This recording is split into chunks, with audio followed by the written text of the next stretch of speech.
Hi golfers, Rob Cheney here from GOLFTEC Singapore. Today we're going to discuss the most important fundamental in golf. Good ball striking, contact.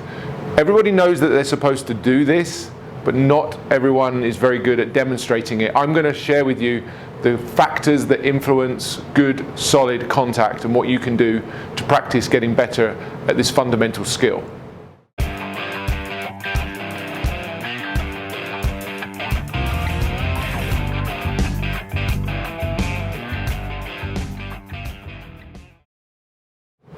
So when it comes to playing good, consistent golf, the absolute number one fundamental skill you need is to have good, consistent ball striking. That's hitting the ball in the center of the face or very close to it frequently, and hitting the golf ball cleanly in the sense that the club comes down, strikes the ball first and the ground second. It's a fundamental skill that many golfers understand the concept of. They see the best players in the world hitting shots where they take a divot out of the ground. They're hitting the ball first, ground second. But as amateur golfers experience very frequently, when it comes to controlling the bottom of this swing, they struggle to do so with any degree of repeatability. Hitting the ground too far back is a very common mistake, or hitting the ball heavy. Thinning the ball slightly where the club doesn't strike the ground at all and just makes contact sort of up high on the ball, even to the point where some really poor golfers will start to completely top the ball, just clipping the top of the golf ball with the club as it swings through. Controlling the low point of the swing is the number one fundamental I teach every single beginner that I come into contact with. And then I spend a huge amount of my time helping more established, experienced golfers who struggle with their consistency to put the bottom of their swing in the right place. So let's establish a couple of things. Number one, this club, whether it's a 3-wood all the way down to a pitching wedge or a sand wedge, in fact any club that you're hitting the ball from the ground should have some contact. The club should have some contact with the ground. That's the first thing. The second thing is to understand the location of that contact. The club should not strike the ground until it has hit the golf ball. It should not strike the ground before the ball. It should only strike the ground at or after the golf ball. This demonstration here from Mike Bennett from Stack and Tilt is a perfect demonstration and help you understand how the low point and the location of the low point should be on the ground. So now you know and understand that the bottom of the swing needs to be in a particular place every single time to breed that consistency that you desire. We need to understand how to do it. I'm going to share with you 3 variables, okay? 3 variables that are demonstrated quite clearly and consistently by the best players, and the worst players are flaunting these rules consistently as well. So let me just explain to you in 3 steps what you need to do to become a better ball striker. Number 1, the location of your weight at impact. If you think about your weight can be distributed between your back foot and your front foot throughout the swing, the most important thing that you can do to help you hit the ground further forwards is to have your weight further forwards on your front foot at impact. How much? Let's call it 70 to 80% forwards. Some people will actually benefit from feeling even more than that. But there's nobody who's any good. Understand this, there is nobody who is any good at this game who is hitting the golf ball with the majority of their weight on their back foot. Okay, I'll say that again. There is nobody who's any good who is hitting these golf shots with any degree of consistency with their weight on their back leg, the majority of their weight on their back leg. So however you choose to move your weight throughout the swing, and there's a few schools of thought on that for sure, everybody who's any good has got their weight forward at impact. Many people think that it stops there. It's all about where the weight is, and nothing could be further from the truth. I could have my weight forwards and be conforming very nicely to this piece that I need to do, but I could still, if I wanted to, hit the ground miles behind the ball because there are other pieces to this puzzle. The next piece of the puzzle is the shaft angle or the relationship of the hands to the club head. Say that another way, the further forward I have my hands, the shorter I make the radius. The further forward I keep my hands, the more delayed the downward strike into the ball will be. So if I wanted to hit the ground later, if I wanted to hit the ball first and the ground second, I would try to keep my hands more in front of the club head until impact or just after. Conversely, if I wanted to design a swing that hit the ground the furthest behind the ball and was the worst for making contact, I would swing back, and instead of keeping my hands forward, I would choose to throw the club head as far away from me and release it as early as possible, making the radius of my swing, the left arm and the shaft here, as wide as possible, as early as possible, resulting in me hitting the ground before the ball, even though I've got my weight forward. And I think that's quite an interesting concept, because the idea of throwing or releasing the club in order to get speed or to close the club face and to try and draw the ball are all lessons that are taught, and yet, quite frankly, don't do any good in terms of controlling the golfer's low point. And when we know that the golfer's low point is absolutely fundamental to good golf, it's interesting to me that so many people are taught to try and release this club when all that's really doing is making controlling the bottom of the swing more chaotic. So I've got my weight forward, I've got my hands slightly ahead of the club head to make contact, everything should be fine. But there's one further piece that doesn't often get discussed as to controlling the bottom of the swing. It isn't just about the swing from this view, it's very much about the swing from a down the line view, because the direction you swing the club, the direction you swing the club head and the hands through the impact interval, changes where the bottom of the swing will be. So said simply, the further into out, or the further to the right I swing the club, the further back the bottom of my swing arc wants to be. This is where a lot of people fall foul of this idea of swinging more into out to try and draw the ball.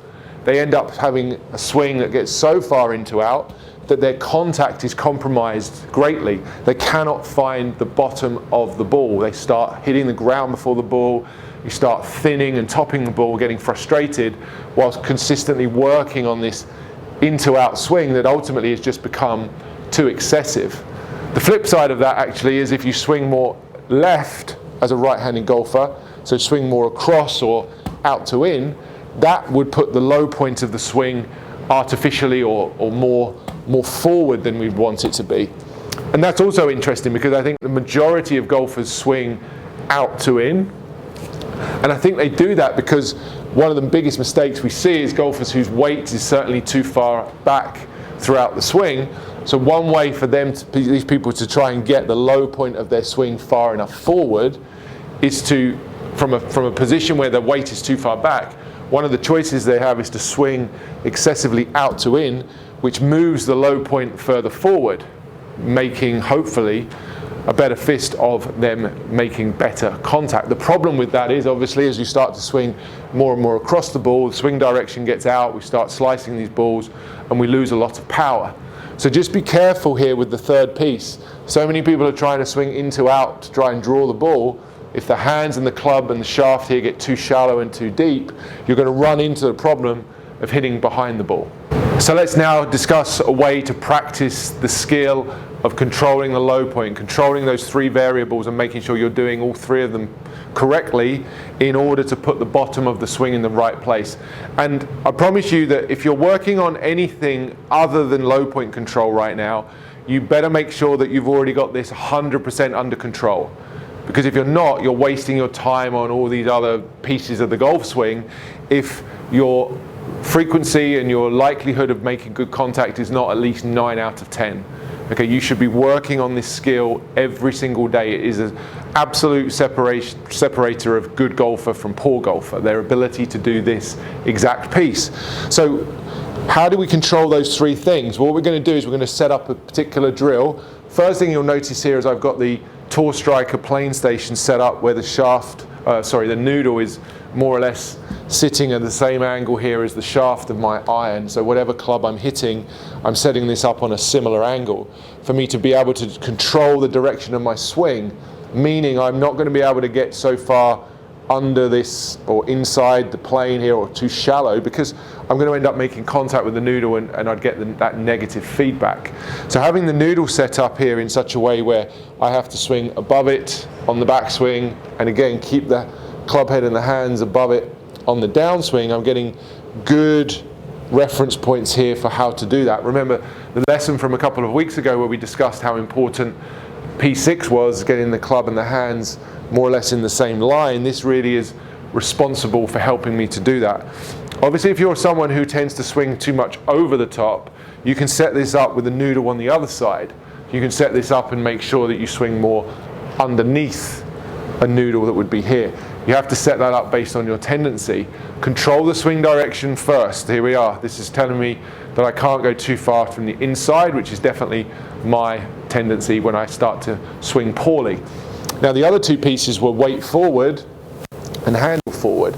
So we're just going to set these up with at setup. We're going to preset this sort of forward weight. So I'm really moving my hips, my belt buckle and my tailbone, I'm moving it to the left.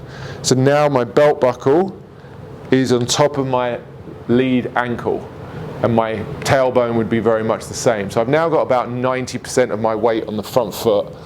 And as I do that, I'm just going to push the handle of the club just slightly forward. So I've now got this shaft leaning forward.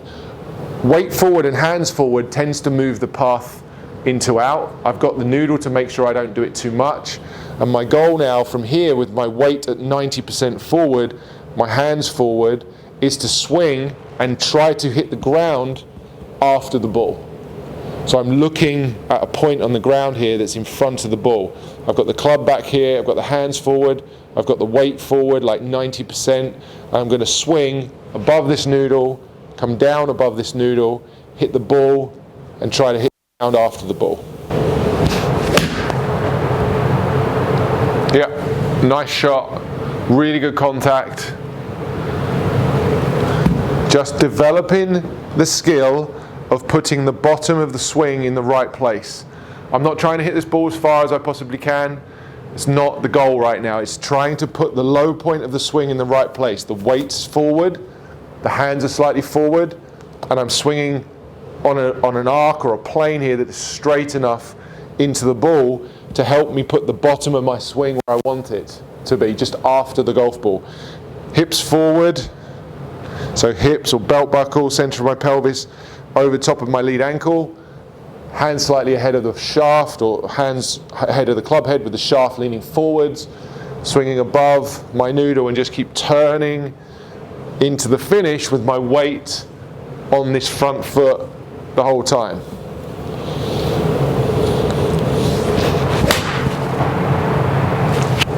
Yeah, good contact. So that's the point. It's all about putting the bottom of the swing in the right place. And for many of you, this skill is so underdeveloped.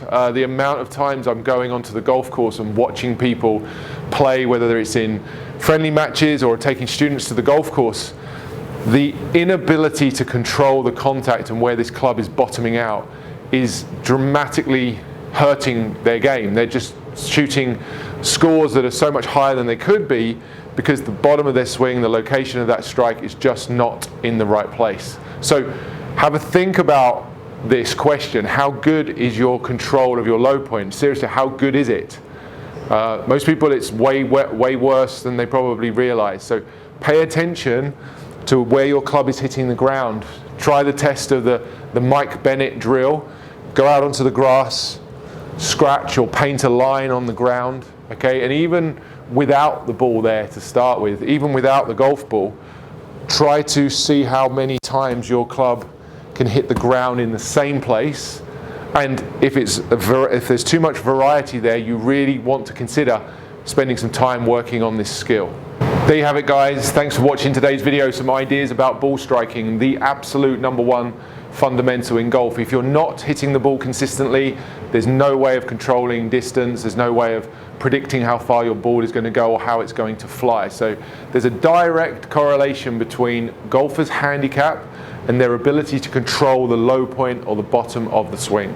If you have any questions about low point control, get down in the comments and ask those, please. I want to hear from you if you've used this drill or similar to help you. There's various versions of this exercise that I use throughout my teaching. The hit hard, stop quick drill is also a version of this, which I've done videos on previously, and there's other very good videos on the internet out there about this skill. Spend time where it needs to be put. The ball striking is a priority. If you get better at this, your scores and your golf will improve. Hope you enjoyed today's video. Do go back and take a look at some of the other ball striking videos. I'll link them in the description below. The hit hard, stop quick video in particular is a favorite of mine. If you haven't seen that one already, I encourage you to go and check it out. If you're not already subscribed to the channel, go ahead and click that subscribe button. Hit the bell to get reminders and notifications of when new videos are released. Until next time, guys, take care, stay safe, and I'll see you again soon for another video.